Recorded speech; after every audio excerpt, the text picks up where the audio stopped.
In this video we have the integral of x squared over x squared plus 36 dx to evaluate.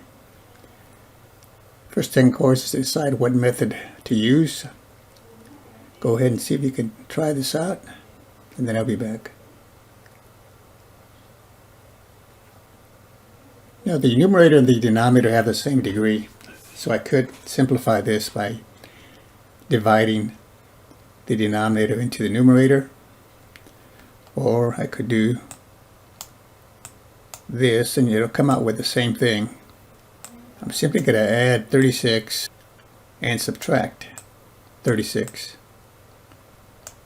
from the numerator, which means I'm just adding 0, so it's not changing it.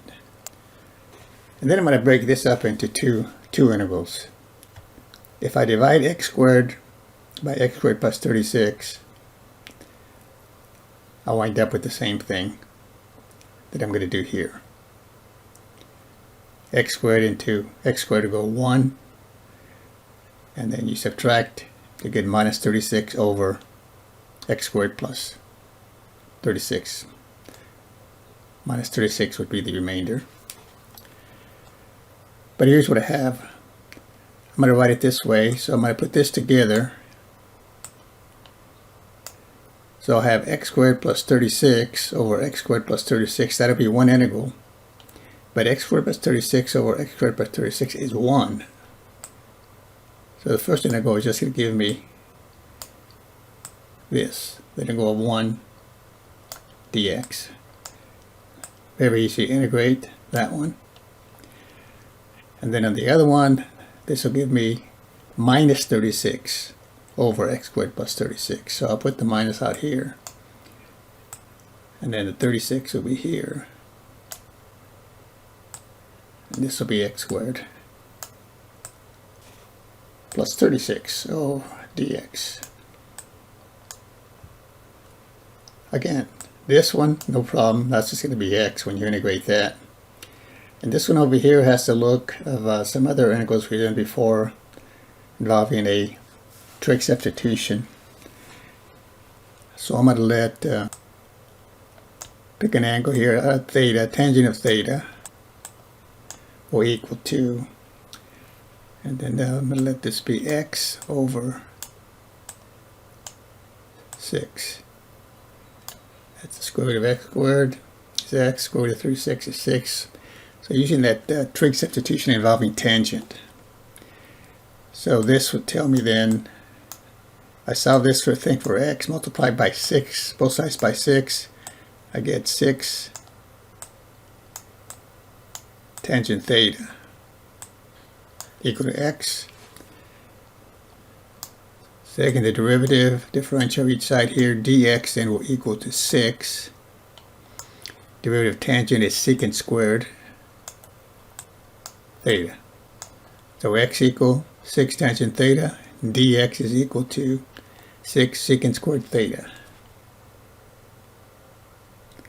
And this is a 2 here. Let me see if I can make it a little bit better. So now let's look and see what we can do with this here. The dx will be replaced then by 6 secant squared theta. So I'm going to just put it up here, secant. 6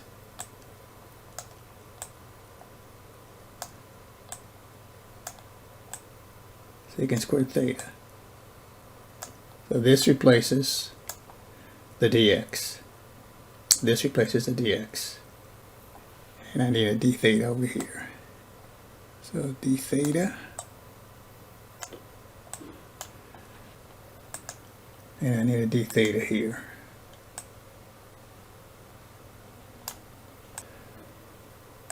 So I take off the dx. It's replaced by that. Then in the denominator, I have an x squared, but x squared would be, okay, square both sides over here, x squared would equal to 36. So this would be 36 tangent squared theta.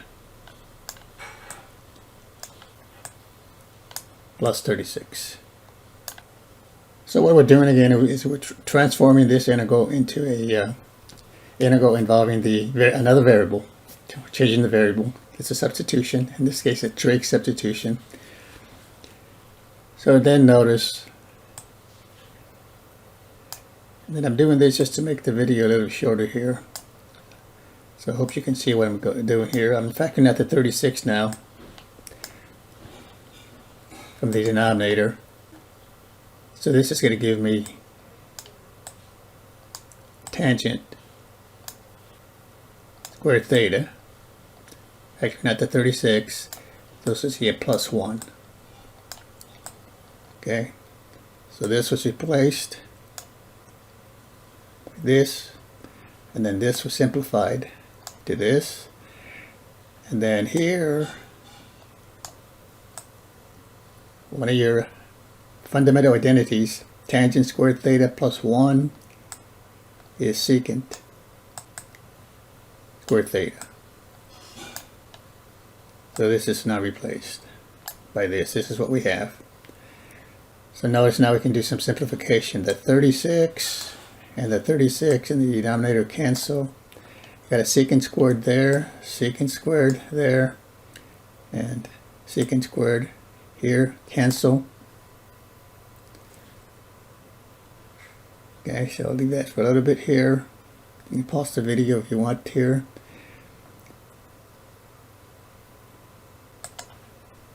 So all of this is cancelled out. So this is just a 1.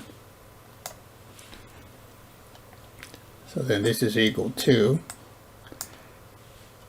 the integral of 1 dx, that's just x. So now we just divide the numerator by 1, so that it just gives the numerator. What do we have there? Well, we have a 6, and it's still an integral. This is d theta.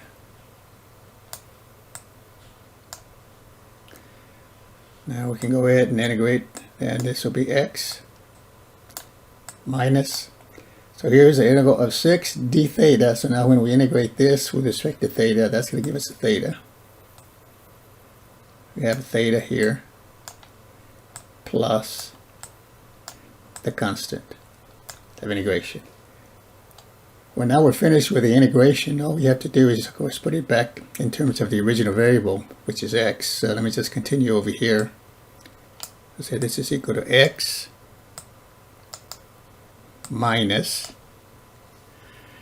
and let's go over here to this equation right here. I want theta now in terms of x. So I have tangent of theta is equal to x over 6. So if I take the tangent inverse or the arctangent of both sides, then theta will equal to tangent inverse of x over 6.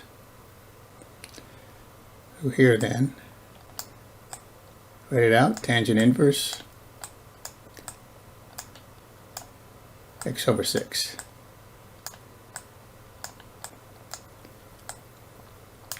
And then you have your constant of integration. So this is your final answer right here.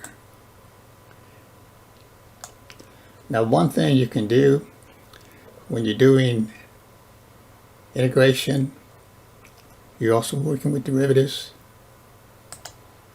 So you might want to go through and take the derivative of this expression here and show that it gives you the original integrand. So if you take the derivative of this expression right here, you should come up with this if you simplify. Obviously the derivative of x is going to be 1, and then you use your formula for the derivative of tangent inverse. You've got to do some combining of fractions there. You should get this. Now just to point out to you again, the little adding in the subtracting of the 36, you get the same thing if you do the long division. So let me just do this. The video is pretty much over now. There's just a little extra here. So if I take this x squared and divide it by x squared plus 36, you go x squared into x squared is 1. And then 1 times that divisor is x squared plus 36. We subtract x squared minus x squared cancels. 0 minus 36 is minus 36. So if I wanted to give the answer for this in the long division, I would say the answer is 1 minus 36 over the divisor. So it'd be 1 minus 36 over x squared plus 36. And that's pretty much what we got when I added the 36 and subtracted the 36. Okay, that'll be it for this video. Thanks for watching. We'll see you next time.